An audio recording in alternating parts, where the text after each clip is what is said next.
The ZXBEER Air Purifier. As you can see, it's got a timer, it's got 3 settings on it. It is perfect for a small room.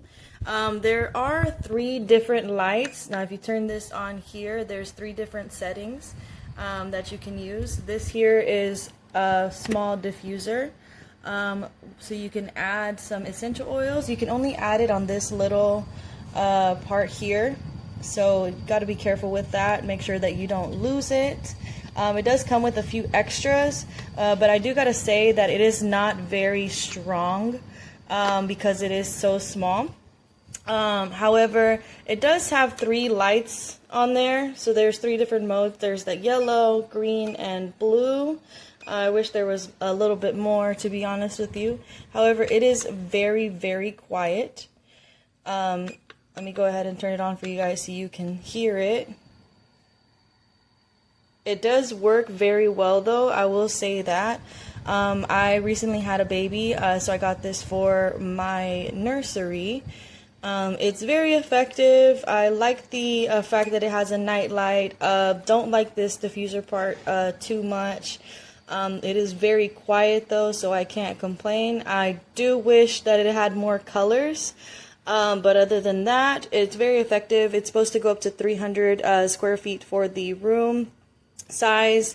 You take this apart and there is a filter inside, as you can see. I've used it for about a month now, and I will say I am not disappointed. Other than those few things that I would change, I definitely do recommend. Personally, I would rate this one, I'd say about a 7 out of 10.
No, never know.